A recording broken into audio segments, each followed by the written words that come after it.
ನಮಸ್ಕಾರ ರೀಪ್ಪ, ಎಲ್ಲರಿಗೂ ನಮಸ್ಕಾರ. ಏನು ಸಮಾಚಾರ ರೀ? ಹೇಗಿದ್ದೀರಿ ಎಲ್ಲರೂ? ಆರೋಗ್ಯನ ಕಾಪಾಡಿಕೊಡ್ರಿ. ಈಗ ಏನು ಹೇಳಕ್ಕೆ ಬಂದೀನಂದ್ರೆ, ಬಿಮುಲ್ ಅಧ್ಯಕ್ಷ ಯಾವಾಗ ಬಾಲಚಂದ್ರ ಜಾರಕಿಹೊಳಿ ಅಧ್ಯಕ್ಷ ವಹಿಸ್ಕೊಂಡ ಮೇಲೆ ಅಲ್ಲಿ ಒಂದು 100 ಉತ್ಪನ್ನಗಳದಾವೆ. ಕೇಕ್ ಐತಿ, ಮೈಸೂರು ಪಾಕ್ ಐತಿ, ಸಿರ್ಕಂಡ್ ಐತಿ, ಹಾಲು, ಮೊಸರು, ಕೆನೆ, ಬೆಣ್ಣೆ, ತುಪ್ಪ, ಹಿಂಗೆ ಬಾಲುಷಾ ಹಿಡ್ಕೊಂಡ ಒಂದು 100 ಐಟಮ್ಗಳದಾವ.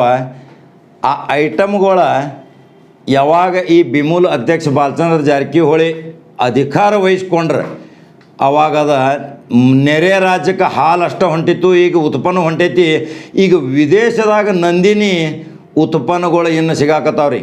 ದುಬೈ, ಮಸ್ಕತ್, ಖತರ್, ದೋಹಾ, ಎಲ್ಲೆಲ್ಲಿ ವಿದೇಶ ಎಷ್ಟು ರಾಷ್ಟ್ರಗಳದಾವ ಅಲ್ಲಿ ನಂದಿನಿ ವಸ್ತುಗಳಿಗೆ ಹೊಂಟಾವಂದ್ರೆ ಬಾಲಚಂದ್ರ ಜಾರಕಿಹೊಳಿ ಯಾವ ಟೈಪಲ್ಲಿ ತಮ್ಮ ನಿರ್ದೇಶಕ ಮಂಡಳಿ ಜೊತೆ ಚರ್ಚೆ ಮಾಡ್ಕೊಂಡು ನಿರ್ಣಯ ತೆಗೆದುಕೊಂಡಿರ್ಬೇಕು ನೋಡ್ರಿ.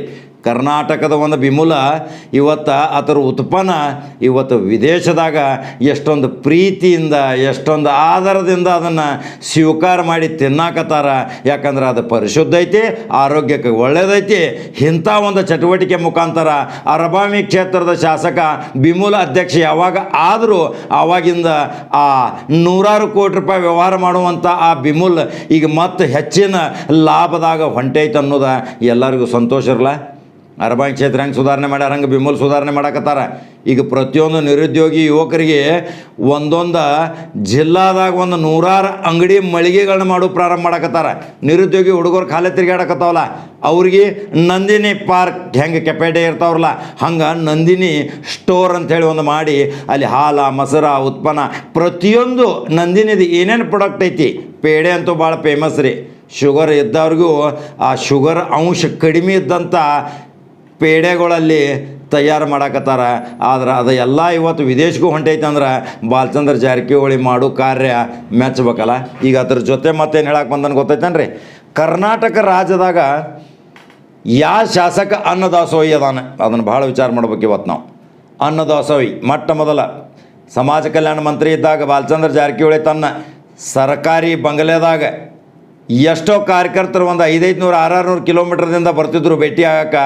ಅಲ್ಲಿ ಮೊದಲು ಭೇಟಿ ಆಗೋಕ್ಕಿಂತ ಮೊದಲ ಅನ್ನ ಸಂತರ್ಪಣೆ ಐತ್ರಿ, ಅನ್ನದಾಸೋಹಿ.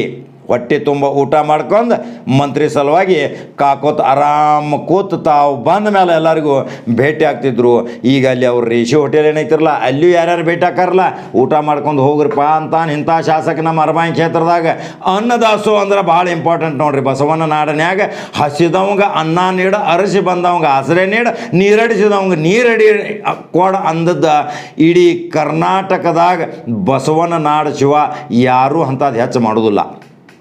ಈಗ ನಾನು ನಿನ್ನೆ ಹೇಳಿದ್ನಿ, ಎಂ.ಬಿ. ಪಾಟೀಲ್ ಅವರು. ಎಂ.ಬಿ. ಪಾಟೀಲ್ ಮುಖ್ಯಮಂತ್ರಿ ಆಗಾಕ ಸಂಪೂರ್ಣ ಅರ್ಹತೆ ಹೊಂದಂಥ ವ್ಯಕ್ತಿ. ಭಾಳ ಶ್ರೀಮಂತರು ರೀ ಮನೆತನದಿಂದ ಅವ್ರದ್ದೆಲ್ಲ ಡೀಟೇಲ್ ಸ್ಟೋರಿ ಹೇಳೇನ. ಆದ್ರೆ ಅವ್ರದ್ದು ಮನೆಯಲ್ಲಿ ಇದು ಗೊತ್ತೈತೇನ್ರಿ? ನಾವೊಂದು ಸ್ವಲ್ಪ ಅಮ್ಮ ನಿವಾಸ ಅಂತ ಹೇಳಿದ್ದು.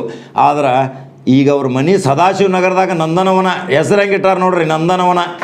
ಬಿಜಾಪುರದಾಗ ನೀರಿನ ಹರಿಕಾರಾಗಿ ನಂದನವನ ಮಾಡಿದಂಥ ವ್ಯಕ್ತಿ ಇವತ್ತು ಸದಾಶಿವ ನಗರದಾಗ ನಂದನವನ ಅಂತೇಳಿ ಹೆಸರು ಇಟ್ಕೊಂಡ ಎಷ್ಟು ಚಂದ ಅಲ್ಲಿ ಬಂದವರಿಗೆ ಅನ್ನದಾಸೋಹ ಮಾಡಾಕತ್ತಾರ. ನಿಜಕ್ಕೂ ಅನ್ನದಾಸೋಹ ಮಾಡಿದಾರೆ. ಅರಸಿ ಬಂದಿರ್ತಾರೆ ಜನ ತಮ್ಮ ಕ್ಷೇತ್ರದ ಶಾಸಕನ ಹುಡುಕಾಡಕ್ಕೆ. ಅಲ್ಲಿ ಅವರಿಗೆ ಒಂದು ಒಪ್ಪತ್ತಿನ ಊಟ ಕೊಟ್ರೆ ಎಂಥ ಆಶೀರ್ವಾದ ಮಾಡ್ತಾರೆ ಗೊತ್ತೈತೇನ್ರಿ? ಆ ಹೃದಯವಂತರು ನಮ್ಮ ಉತ್ತರ ಕರ್ನಾಟಕದಾಗ ಎತ್ತಿದ ಕೈ ಮತ್ತೊಬ್ಬರು ಶಾಸಕರದಾರ್ರಿ, ರಾಮಲಿಂಗಾರೆಡ್ಡಿ. ಹೇಳಲೇಬೇಕು ಅವ್ರದ್ದನ್ನ. ರಾಮಲಿಂಗಾರೆಡ್ಡಿ ಅವ್ರ ಮನೆಗೆ ಹೋಗ್ರಿ, ಅಲ್ಲಿಯೂ ನಿಮಗೆ ಉಪಹಾರ ಊಟ ಸಿಗ್ತೈತಿ, ಅಂಬಲಿ ಸಿಗ್ತೈತಿ, ಮಜ್ಜಿಗೆ ಸಿಗ್ತೈತಿ. ಇದೆಲ್ಲ ಸ್ವತಃ ನಮಗೆ ಅನುಭವ ಆದದ್ದು. ಆಮೇಲೆ ಜಯನಗರಕ್ಕೆ ಹೋಗ್ರಿ, ಅವ್ರ ಮಗಳ ಹತ್ರ ಪ್ರಿಯಾಂಕಾ ರೆಡ್ಡಿ. ಅಲ್ಲಿ ಹೋದ ತಕ್ಷಣ ಅಲ್ಲಿ ಅವರ ಆಪ್ತ ಕಾರ್ಯದರ್ಶಿಗಳು ಕೇಳ್ತಾರೆ ರೀ, ಏನಾದರೂ ಉಪಹಾರ ತರಿಸ್ಬೇಕಾ ಸಾರ್ ಅಂತೇಳಿ. ಒಂದು ಸಾರ್ವಜನಿಕ ಸಂಪರ್ಕ ಕಚೇರಿ ಮಾಡ್ಯಾರ ಅವ್ರು. ಆ ಕಚೇರಿಯಾಗ ಅಲ್ಪೋಪಹಾರ ಐತಿ. ಜಮೀರ್ ಅಹ್ಮದ್ ಅವರ ಶಾಸಕರ ಕಚೇರಿ ಮಾಡ್ಯಾರ, ಅಲ್ಲಿಯೂ ಅಲ್ಪೋಪಹಾರ ಐತಿ. ಹೀಗೆಲ್ಲ ಕೆಲವರು ಶಾಸಕರ ತಮ್ಮ ಕ್ಷೇತ್ರದ ಜನ ಬಂದ್ರಂದ್ರೆ ಭೇಟಿ ಆಗಾಕ, ಇಲ್ಲಿಗೆ ಯಾವುದೋ ಜಿಲ್ಲಾದಿಂದ ಬೇರೆ ಕೆಲಸದ ಸಲುವಾಗಿ ಬಂದರೂ ಸಹಿತ ಅಲ್ಲಿ ಅಲ್ಪೋಹಾರದ ವ್ಯವಸ್ಥೆ ಮಾಡ್ತಾರಂದ್ರೆ ನಿಜಕ್ಕೆ ನಾವು ಮೆಚ್ಕೋಬೇಕು. ಯಾಕಂದ್ರೆ ಅವ್ರ ಮನೆಗಳು ಅಕ್ಕಪಕ್ಕದಾಗ ಭಾಳ ದೂರ ದೂರ ಹೋಟೆಲ್ಗಳು ಇರ್ತಾವ್ರಿ, ಎಲ್ಲಿ ಹೋಗೋಕ್ಕಾಗೋದಿಲ್ಲ. ಅದ್ರ ಸಲುವಾಗಿ ಅವರ ಅಲ್ಲಿ ಅನ್ನದಾಸೋಹ ಮಾಡಿದಂಥ ಬಾಲಚಂದ್ರ ಜಾರಕಿಹೊಳಿ, MB ಪಾಟೀಲ್ ಇಂಥವ್ರೆಲ್ಲ ಇವತ್ತು ನಾವು ನೆನೆಸ್ಬೇಕಾಕೈತಿ. ಯಾಕಂದ್ರೆ ಬಸವಣ್ಣ ನಾಡಿನಾಗ ಹುಟ್ಟ್ಯಾರ.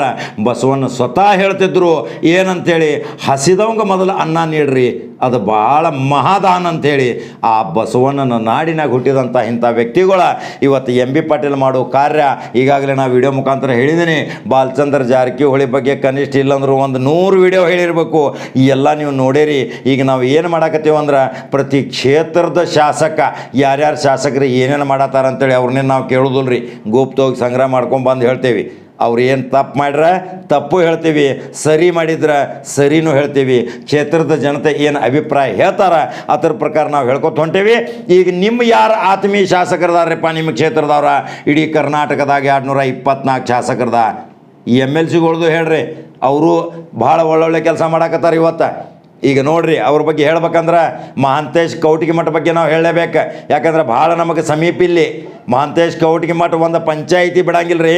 ಯಾಕಂದ್ರೆ ಪಂಚಾಯಿತಿ ಸದಸ್ಯರಿಂದ ಸ್ಥಳೀಯ ಸಂಸ್ಥೆಗಳಿಂದ ಆರಿಸಿ ಬಂದಂಥ ಈ ಬೆಳಗಾವಿ ಜಿಲ್ಲೆಯಲ್ಲಿ MLC ಸ್ಥಾನ ಹೊಂದಿ ವಿರೋಧ ಪಕ್ಷ ಅಲ್ಲ, ಈಗ ಹಾಲಿ ಸಚೇತಕರಾಗಿ ವಿಧಾನ ಪರಿಷತ್ತಿನಲ್ಲಿ ಸರ್ಕಾರದ ಪರವಾಗಿ ಅಲ್ಲಿ ಅವರು ಒಳ್ಳೊಳ್ಳೆ ಕೆಲಸ ಮಾಡಕತ್ತಾರ. ಪ್ರತಿ ಪಂಚಾಯತಿಗೆ ವಿಸಿಟ್ ಕೊಡ್ತಾರೆ ರೀ. ಕೊರೋನಾದಾಗಂತೂ ಪ್ರತಿ ಪಂಚಾಯತಿ ಅಡ್ಡಾಡಿದವ್ರು ಅವ್ರು. ಏಕೈಕ MLC ಮಹಾಂತೇಶ್ ಕೌಟಿಗಿಮಠ ಬಗ್ಗೆ ನಾವು ಭಾಳ ಹೆಮ್ಮೆ ಪಡ್ಬೇಕ್ರಿ. ಯಾಕಂದ್ರೆ ಸಣ್ಣ ವಯಸ್ಸಿನಾಗ ಮಂತ್ರಿ ಆಗಬೇಕಾಗಿತ್ತು. ಯಡಿಯೂರಪ್ಪ ಏನೋ ಪ್ರಾಮಿಸ್ ಮಾಡಿದ್ರು, ಆದ್ರೆ ಅದೇನೋ ಅದೃಷ್ಟ ಹೊಸಾತ. ಹಣೆಬರನೂ ಬೇಕಿರಲ್ಲ ಮಂತ್ರಿ ಆಗ್ಬೇಕಾದ್ರೆ. ಇಂಥ ಎಲ್ಲ ಘಟಾನುಘಟಿಗಳು ರಾಜಕಾರಣಿಗಳು ಇವತ್ತು ನಮ್ಮ ಉತ್ತರ ಕರ್ನಾಟಕದಿಂದ ಬಂದವರದಾರ. ಆ ಉತ್ತರ ಕರ್ನಾಟಕದ ಒಂದು ಹೆಮ್ಮೆಯ ನಾಡು, ಅದಕ್ಕೆ ಸುವರ್ಣ ಸೌಧ ಮಾಡ್ಯಾರ ಇಲ್ಲಿ. ಆ ಸುವರ್ಣ ಸೌಧ ಮಾಡಿದಾರ ಅಂದಮೇಲೆ ಇಂಥ ಪ್ರತಿ ಗ್ರಾಮ ಪಂಚಾಯಿತಿಗೆ ಅಡ್ಡಾಡಿ ಮಹಾಂತೇಶ್ ಕೌಟಿಗಿಮಠ ಮಾಡುತ್ತಿರುವಂಥ ಎಂಥ ಕಾರ್ಯಗಳನ್ನು ನೀವು ನೋಡ್ರಿ. ಅವ್ರ ಮನೆಗೂ ಹೋಗ್ರಿ, ಭೇಟಿಯಾಗ್ರಿ. ನಿಮ್ಮ ಸುಖ ದುಃಖ ದುಮ್ಮಾನ ಅಹವಾಲುಗಳನ್ನು ಸ್ವೀಕಾರ ಮಾಡ್ತಾರೆ. ಇಂಥ ಎಲ್ಲ ಶಾಸಕರ ಬಗ್ಗೆ ಯಾಕೆ ಹೇಳಾಕತ್ತೀವಿ ಅಂದ್ರೆ, ಜನಪ್ರತಿನಿಧಿ ಒಳ್ಳೆಯವಿದ್ರೆ ಮತದಾರ ಒಳ್ಳೆಯವ. ಜನಪ್ರತಿನಿಧಿ ಬಹಳ ಕಾಳಜಿಪೂರ್ವಕವಾಗಿ ಇದ್ದ ಅಲ್ಲಿ ಮತದಾರ ಭಾಳ ಖುಷಿ ಇರ್ತಾರೆ. ಈಗ ಸಂಬಂಧಪಟ್ಟದ ಕ್ಷೇತ್ರದ ಜನತೆಗೆ ಏನೇನು ಉಪಯೋಗ ಇರ್ತಾವ್ರಿ? ದೈನಂದಿನವಾಗಿ ಅಲ್ಲಿ ಶಾಂತಿ ವಾತಾವರಣ ಮೊದಲು ಬೇಡ್ತಾರೆ. ಆಮೇಲೆ ಒಂದು ನಿರುದ್ಯೋಗಿ ಸಮಸ್ಯೆ ಇರ್ತೈತಿ. ಬಡವ್ರು ಏನು ಬೇಡ್ತಾರೆ? ಇರಾಕ್ ಒಂದು ಮನೆ ಬೇಡ್ತಾರೆ, ಸೂರು ಬೇಡ್ತಾರೆ, ಒಂದು ರೇಷನ್ ಕಾರ್ಡ್ ಬೇಡ್ತಾರೆ. ಮತ್ತೇನು ಬೇಡ್ತಾರೆ ರೀ? ನಿಮ್ಮ ಕಡೆ ಐಶ್ವರ್ಯ ಸಂಪತ್ತ ಕೋಟಿ ಗಂಟೆ ದುಡ್ಡೇನು ಕೇಳೋದಿಲ್ಲ. ಆದ್ರೆ ನೀವು ಅಧಿಕಾರ ಬಂದ ಮೇಲೆ ಮೊದಲು ಹೆಂಗೆ ಇರ್ತಿದ್ರಿ? ಅಧಿಕಾರ ಬರೋಕ್ಕಿಂತ ಮೊದಲು ಮನೆ ಹೋಗಿ ಕೈ ಮುಗಿತಿದ್ರಿ. ಅಧಿಕಾರ ಬಂದ ಮೇಲೂ ಸಹಿತ ನಿಮ್ಮ ಮನೆಗೆ ಬಂದ್ರೆ ಭಾಳ ಸೌಜನ್ಯದಿಂದ ಆ ಮತದಾರನ ಕರೆಸ್ರಿ, ಒಳಗೆ ಅವ್ರನ್ನ ಕೂಡಿಸ್ರಿ, ನಿಮ್ಮ ಕೈಲಿ ಆದ್ರೆ ಉಣಿಸ್ರಿ, ಚಹಾ ಕುಡಿಸ್ರಿ. ಇರ್ಲಿಕ್ಕಂದ್ರೆ ಪ್ರೀತಿ ಒಂದು 2 ಮಾತಾಡಿ ಅವ್ರು ಕೆಲಸ ಮಾಡಿ ಕಳಿಸ್ರಿ. ಅಂದ್ರೆ ನೀವು ಶಾಶ್ವತ ನಿಮ್ಮ ಕ್ಷೇತ್ರನ ಭದ್ರವಾಗಿ ಮಾಡ್ಕೋತೀರಿ. ಈ 4 ಶಾಸಕರದ್ದು ಇವತ್ತು ಹೇಳಿದ್ದೀನಿ. ಬಾಲಚಂದ್ರ ಜಾರಕಿಹೊಳಿ, MB ಪಾಟೀಲ್, ರಾಮಲಿಂಗ ರೆಡ್ಡಿ, ಸೌಮ್ಯ ರೆಡ್ಡಿ ಮತ್ತು ಮಹಾಂತೇಶ್ ಕೌಟಿಗಿಮಠ ಬಗ್ಗೆ ಹೇಳೀನಿ ಇವತ್ತು. ಇದೆಲ್ಲ ಇಂಥ ವ್ಯಕ್ತಿಗಳನ್ನ ನಾವು ಪರಿಚಯ ಯಾಕೆ ಮಾಡಾಕತ್ತೇವಿ ಅಂದರೆ ಇನ್ನು ಮುಂದೆ ಹೇಳ್ತೀನಿ. ಯಾಕಂದರೆ ಈ ಹಿಂದಿನ ಮಹಾಂತೇಶ್ ಕೌಜಲ್ಗಿ ಬಗ್ಗೆ ಹೇಳಿದ್ನಿ, ಬೈಲೊಂಗಲ್ ಶಾಸಕ, ಎಂಥ ಸಹಾನುಭೂತಿ ಉಳ್ಳ ಶಾಸಕ. ಆನಂದ ಮಾಮ್ನಿ ಬಗ್ಗೆ ಹೇಳಿದ್ನಿ. ಈ ಕಿತ್ತೂರ ಮಹಾಂತೇಶ್ ದೊಡ್ಡಗೌಡರ ಬಗ್ಗೆ ಹೇಳಿದ್ನಿ. ದುರ್ಯೋಧನ ಐಹೊಳೆ ಬಗ್ಗೆ ಹೇಳಿದ್ನಿ. ಇನ್ನೂ ಬಹಳ ಶಾಸಕರು ನಮ್ಮ ಬೆಳಗಾವಿ ಜಿಲ್ಲೆಯಿಂದ ಇನ್ನೂ ನಾವು ಕಾಂಟ್ಯಾಕ್ಟ್ ಮಾಡಬೇಕಾಗೈತಿ. ಈಗ ಅಭಯ್ ಪಾಟೀಲ್ ಅವ್ರದ್ದು ನಿನ್ನೆ ಸ್ಟೋರಿ ಬಿಟ್ಟಿದ್ನಿ. ಏನು ಒಂದು ಸಾಧನೆ ಮಾಡ್ಯಾರ. ಇಂಥವ್ರಿಗೆ ಮಂತ್ರಿ ಸ್ಥಾನ ಕೊಡಲೇಬೇಕು. ಬೆಳಗಾವಿ ಇನ್ನೂ ಅಭಿವೃದ್ಧಿ ಆಗಬೇಕು. ಉತ್ತರ ಕರ್ನಾಟಕ ಒಂದು ನಿರುದ್ಯೋಗಿ ನಿವಾರಣೆ ಆಗುವಂಥ ಒಂದು ಬೃಹತ್ ಕಾರ್ಖಾನೆಗಳನ್ನು ಇಲ್ಲಿ ತರಬೇಕು. ಸಂಸದರು ಅದಾರ ಇಲ್ಲಿ. ಅಣ್ಣಾ ಸಾಹೇಬ್ ಜೊಲ್ಲೆ ಮತ್ತು ಈರಣ್ಣ ಕಡಾಡಿ, ಮಂಗಳ ಅಂಗಡಿ. ನೀವಿನ್ನು 3 ಮಂದಿ ಕೂಡಿ ಏನು ಮಾಡ್ಬೇಕು ಗೊತ್ತೈತನ್ರಿ? ನೀವು ಹೋಗಿ ಸ್ಪೀಕರ್ ಮತ್ತು ಮೋದಿ ಮುಂದೆ ಹೋಗಿ ಕೊಂಡ್ಬೇಕ್ರಿ. ಕೂತು ಏನು ಕೇಳ್ಬೇಕ್ರಿ ಅವ್ರಿಗೆ? ಹೇಳ್ರಿ, ನೀವೇನು ಉಳ್ಕಿದ್ದೇನು ಕೇಳಕ್ಕೆ ಹೋಗ್ಬೇಡ್ರಿ. ನಮ್ಮಲ್ಲಿ ಸರ್ಕಾರಿ ಜಮೀನು ಭಾಳ ಐತಿ ಬೆಳಗಾವಿ ಜಿಲ್ಲಾದಾಗ. ಅಲ್ಲಿ ಒಂದು 10,000 15,000 ಜನ ಕೆಲಸ ಕೂಲಿಕಾರ ಕೆಲಸ ಮಾಡುವಂಥ ಕಾರ್ಖಾನೆಗಳನ್ನ ಮಾಡಿರಿ. BE ಡಿಪ್ಲೊಮಾ ಇಂಜಿನಿಯರ್ ಆದವರೆಲ್ಲ ಹೊರಗಡೆ ಹೋಗೋದು ಬೇಡ, ನಮ್ಮಲ್ಲೇ ಮಾಡಿರಿ. ಅಂತ ಮಾಡುವಂಥ ಶಕ್ತಿ ನಿಮ್ಮಲ್ಲಿ ಐತಿ. ಯಾಕಂದ್ರೆ ಗೊತ್ತೇನ್ರಿ, ಫ್ಯಾಕ್ಟಮ್ ಪಾಸ್ ರಸಗೊಬ್ಬರ ಕಾರ್ಖಾನೆ ಮಾಡ್ಬೋದು ರೀ. ಏನೋ ಪಾರ್ಟ್ಸ್ಗಳನ್ನ ತಯಾರು ಮಾಡುವಂಥ ಕಾರ್ಖಾನೆ ಮಾಡ್ಬೋದು. ಆನಿವಾಸಿ ಭಾರತೀಯರನ್ನ ಕರೆದು ಇಲ್ಲಿ ಮಾಡ್ಬೋದು. ನೀವು ಟಾಟಾ ಬಿರ್ಲಾನಂತವ್ರನ್ನ ಇಲ್ಲಿ ಕರೆಸಿ ಇಲ್ಲಿ ನೀವು ಕಾರ್ಖಾನೆಗಳನ್ನ ಮಾಡ್ಬೋದು. ಅಂಬಾನಿ ಅವ್ರನ್ನ ಕರೆಸಿ ಇಲ್ಲಿ ಡಿಮಾರ್ಟ್ ಅಂತ ಎಲ್ಲ ದೊಡ್ಡ ದೊಡ್ಡ ಶಾಪ್ ಮಳಿಗೆಗಳನ್ನ ಮಾಡಿ ಅಲ್ಲಿ 100 ಯುವಕರ ಒಂದು ಡಿಮಾರ್ಟ್ದಲ್ಲಿ ಕನಿಷ್ಠ ಇಲ್ಲಂದ್ರೂ ಒಂದು 500ದಿಂದ 1,000 ಮಂದಿ ಕೆಲಸ ಮಾಡ್ತಾರೆ. ಇಂಥ ಕೆಲಸ ಮಾಡ್ಲಿಕ್ಕೆ ಅಣ್ಣಾ ಸಾಹೇಬ್ ಜೊಲ್ಲೆ ಮತ್ತು ಈರಣ್ಣ ಕಡಾಡಿ ಮಂಗಲ ಅಂಗಡಿ 3 ಮಂದಿ ಕುಡ್ಕೊಂಡು ಒಂದು ಮೀಟಿಂಗ್ ಮಾಡ್ಕೊಂಡು ಮೋದಿ ಮತ್ತು ನಿಮ್ಮ ಲೋಕಸಭಾ ಅಧ್ಯಕ್ಷ ಮತ್ತು ಸಂಬಂಧಪಟ್ಟಂಥ ಮಂತ್ರಿಗಳ ಮುಂದೆ ಹೋಗಿ ಕೆಲಸ ಮಾಡ್ತೀರಿ ಅನ್ನೋದು ನಂಬಿಕೆ ನನಗೈತೆ.